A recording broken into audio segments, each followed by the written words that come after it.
Panti asuhan kasih adalah tempat bagi anak-anak yang tidak punya tempat untuk berpulang, tidak beruntung untuk memiliki orang tua. Di sana terdapat 50 anak-anak yang sudah termasuk bayi. Salah satu di antara 50 anak-anak tersebut adalah Alia. Alia anak yang saat itu berusia 7 tahun. Ia ditelantarkan oleh orang tuanya saat ia berumur 10 bulan. Ia ditemukan di depan panti asuhan hanya dengan pakaian dan selimut yang membungkus tubuhnya. Tahun demi tahun terlewati. Ia tumbuh menjadi anak yang periang, pintar, dan sangat senang bersosialisasi. Ia senang sekali jika berkumpul dengan orang-orang di panti asuhan.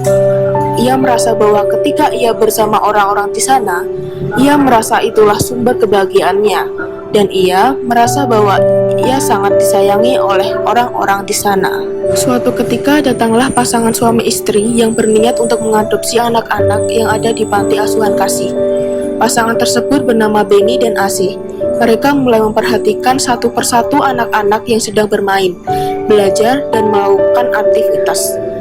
Lalu, mata mereka tertarik dengan gadis periang yang sedang bermain kejar-kejaran dengan temannya. Ya, gadis itu adalah Alia. Mas, kayaknya aku cocok deh dengan gadis itu. Aku juga sedang memperhatikannya. Ayo kita samperin aja. Lalu mereka berdua menghampiri Alia dan sekedar berkenalan dan mendekatkan diri. Hai nak, namanya siapa? Oh hai tante, nama aku Alia. Kalau tante siapa? Kalau nama tante, Tante Asih. Hai Tante Asih, ini suaminya tante ya? Halo Om. Halo nak, iya suaminya Tante Asih. Lalu mereka terus berbincang, hingga tak terasa sudah 1 jam Alia dan pasangan suami istri itu berbincang. Setelah itu, Asih membuka topik tentang adopsi. Alia cantik, mau nggak ikut Tante Asih sama Om Benny tinggal bareng? Beneran tante, tapi aku bakalan ninggalin teman-teman dong. Beneran sayang, kamu nanti gak bakalan kesepian. Soalnya di rumah kami banyak anak kecil. Asik, mau tante, akhirnya aku punya rumah, yeay. Betapa senangnya Alia ketika ia sudah mempunyai kedua orang tua angkat, mempunyai rumah sendiri, mempunyai tetangga, dan bersekolah dengan teman-teman.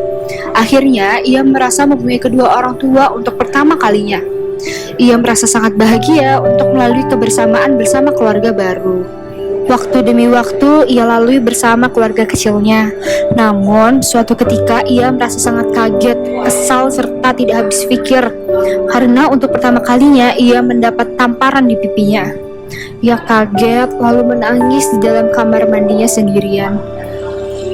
Semua berawal ketika ia mendapatkan nilai 70 dalam pelajaran seni budaya. Ia memang pintar dalam hal akademik, tetapi untuk seni ia tidak terlalu bisa. Oleh karena itu, ia selalu mendapatkan kekerasan dan omongan yang sangat tidak enak untuk didengar.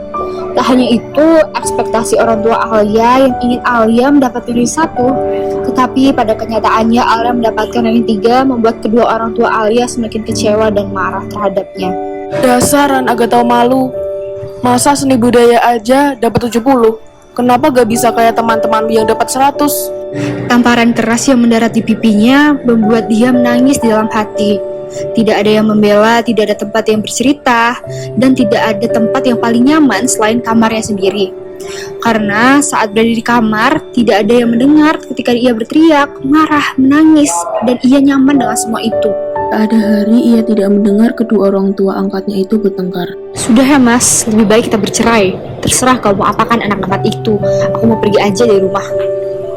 Kata-kata yang muncul itu membuat Alia kaget serta bingung. Kemana ia setelah ini? Kemana ia harus berpulang? Rumah yang ia punya sudah hilang. Ia menangis, ia berteriak, dan ia merasa bahwa kebersamaan yang ia inginkan ternyata membawanya ke dalam neraka dalam hidupnya. Akhirnya, Alia hidup sebatang kara tanpa adanya orang tua, teman, dan rumah untuk berpulang. Ketika ia bersekolah, Alia tidak memiliki teman sama sekali. Ia lebih baik diam diri dan tidak bergabung dengan teman lainnya. Karena ia sudah takut untuk merasakan kebersamaan bersama orang-orang. Karena kebersamaanlah yang membuatnya memasuki neraka dunia ini. Ia menyadari ketika ia bersama, ia akan mendapatkan rasa sakit dan akhirnya dibuang layaknya sampah. Jadi ia memiliki untuk tidak memiliki siapa-siapa agar tidak merasakan sakit itu 2 kali.